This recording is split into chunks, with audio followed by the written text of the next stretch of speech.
We're exploring Queenstown just for an hour right before we leave to Tekapo.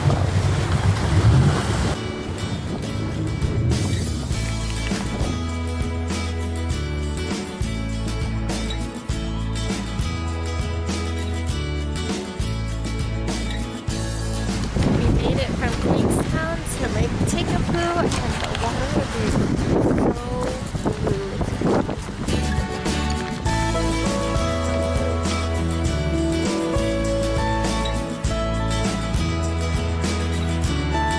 the water is so blue. Going to start the Mount John walkway, should be about 3 hours. An hour. Oh, it's an hour and 30. Oh, like 3 hours round trip, yeah. We're on a mountain trail and we see this mini little resort. It is so random. It's like completely all nature, and there's like this fancy spring and swimming pool over there. Like, that is so weird.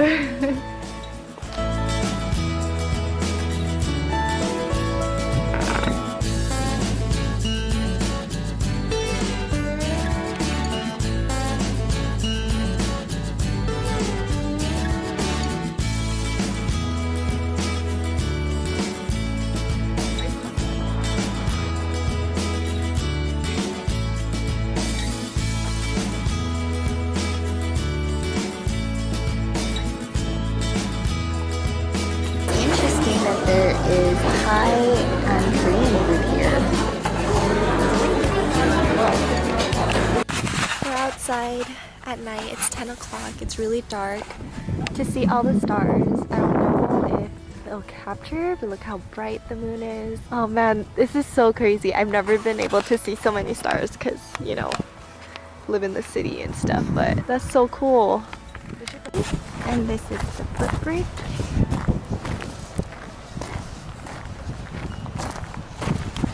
Oh, the water is so blue.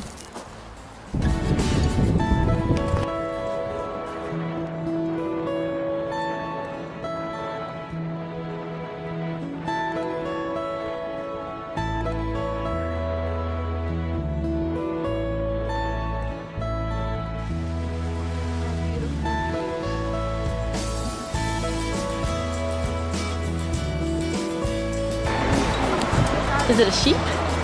There's a lot of people here to see this statue. Correction, it's a dog, not a sheep. It's a dog. Walk around to the other side of the lake. Pretty cool. There's no one over here. How do I even get on here? I like don't even know how to get on. I'm already recording. Go.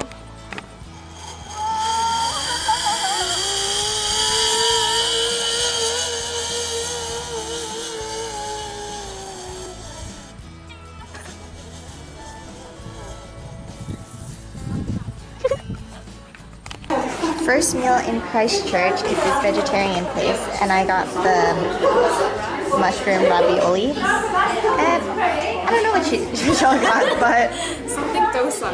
Yeah. And some green juice.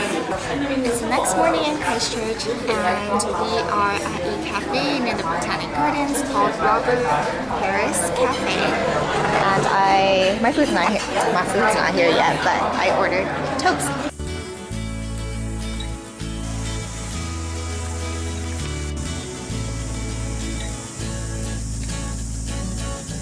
The visitor center at Christchurch in the Botanic Gardens.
City Mall in Christchurch.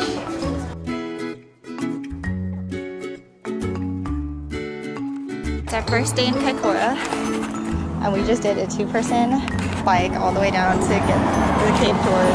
It was really far. And scary. Scary, because we're freaking like cycling on the highway, and it's kind of scary because you can't see the cars behind you and stuff, so. But we made it. Can you see the flint? Yes. Yeah.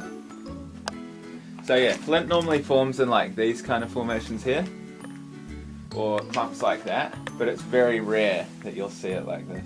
And we've had geologists from all over the world and they cannot tell us how it forms like this. About 600 years old, these stalactites. And they form at the rate of about 2.5 centimeters per 100 years. So they're very slow growing.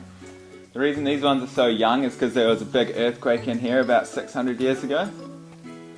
And it brought down all the formations that were around here. And can you see these thin ones here? Yeah. These are called soda straws.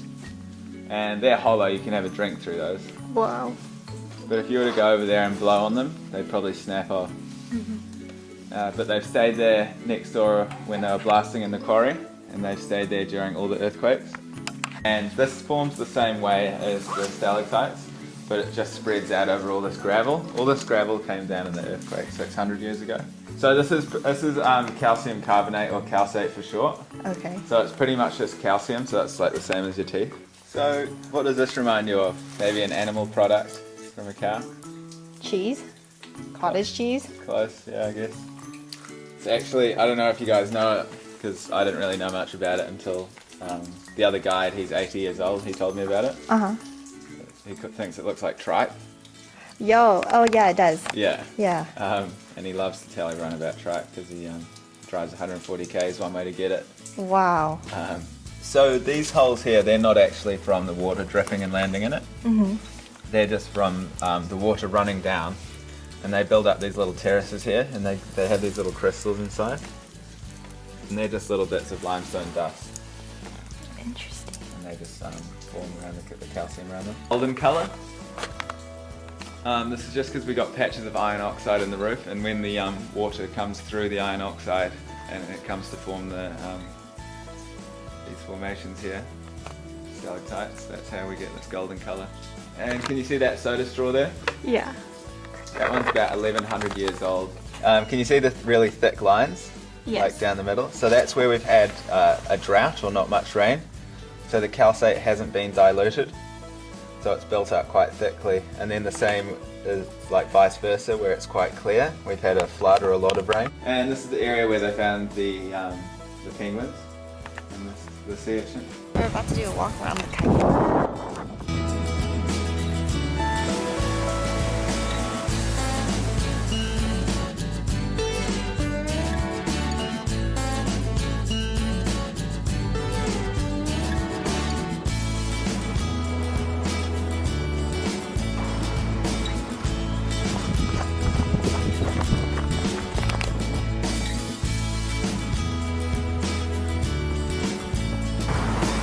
I'm at the original world famous Kaikora seafood barbecue that was recommended by the reception, and I ordered mussels with rice and salad, and it looks really good.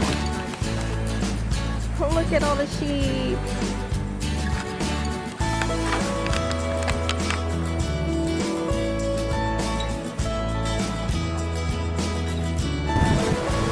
Look at the baby one.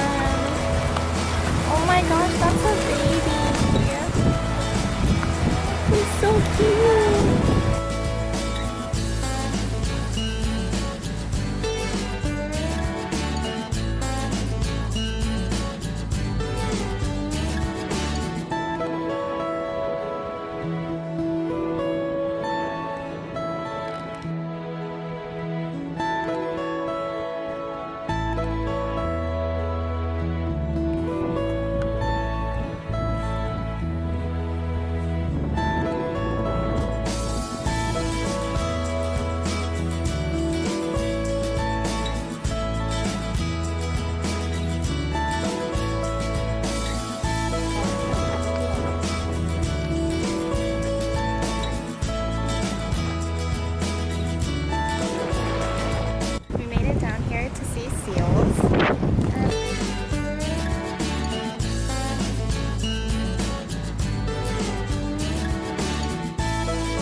are making our way back from the Peninsula Trail.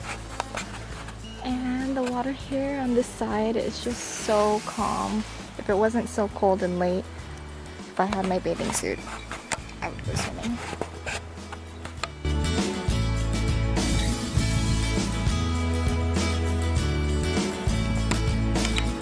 I'm leaving Kaikora today and I met the greatest people from France and Germany, and we were just looking at these dolphins. I don't know if you can see, but those black dots, they're jumping around. There's so many dolphins over there.